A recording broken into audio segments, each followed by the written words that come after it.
ایک یہ کہتے ہیں کہ سنا ہے کہ یہ مصلی جب ہم نماز پڑھ دیں تو اس کا کونا موڑ دیں، ورنہ بعض کہتے ہیں موڑ دو، بعض نہیں، کیا حکم ہے؟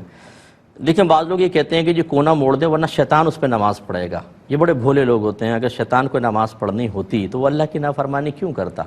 اور اگر اس کو پڑھنی ہوتی تو پھر آپ کی امامت میں کیوں نہ پڑھ دیتا؟ وہ آپ کو کیوں روکتا ہے نماز سے؟ وہ اس کو نماز کا بالکل سجدہ نہیں کرتا ہے۔ کونا موڑنے کا کوئی فائدہ نہیں ہے، نہ اس میں کوئی شرعی طور پر حکم ہے۔ ہاں اگر کوئی کرے بھی تو کوئی ناجائز نہیں ہے، ٹھیک ہے نا، اس کو منع نہ کرے، ٹھیک ہے بھائی تم کر لو اپنی تسلی کے لیے، لیکن اگر آپ سیدھا بھی بچھائے چھوڑ دیں تو کوئی جن وغیرہ آ کر یا شیطان آ کے اس پہ نماز نہیں پڑھے گا، وہ نمازوں سے بھاگتا ہے، نہ کہ آ کے سجدہ ریز ہو جائے۔ ایک انہوں نے کہا کہ برے کی برائی بیان کرنا کیسا ہے؟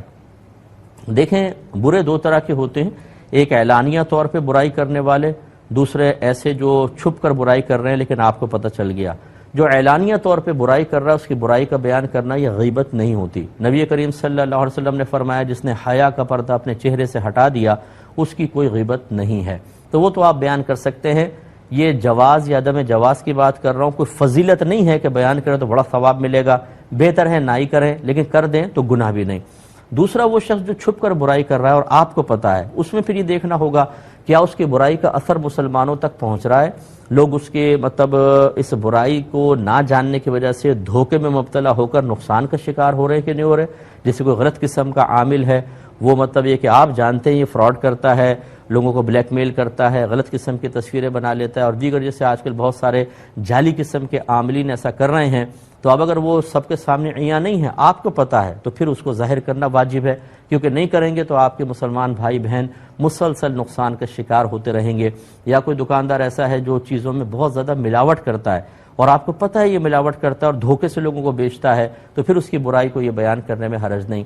اور تیسری قسم کی برائی کہ کسی شخص کی برائی عام نہیں ہے، آپ کو پتہ ہے اور اس کی ذات کے ساتھ خاص ہے، کسی مسلمان کے لیے نقصان کا کوئی پہلو نہیں، اس کا پردہ رکھنا واجب ہے۔ اصلاح ضرور کریں اس کی، یہ نہیں کہ اس کو چھوڑ دے، کرتے رہے بھائی، اصلاح ضرور کریں، لیکن اس کو بیان کرنا شرعاً جائز نہیں ہوگا۔ اور اسی کے بارے میں سرکار صلی اللہ علیہ وسلم نے ارشاد فرمایا جو اپنے مسلمان بھائی کا پردہ رکھے اللہ تعالیٰ بروز قیامت اس کا پردہ رکھے گا۔ اس کی اصلاح اچھے انداز سے کریں لیکن بیان نہ کریں۔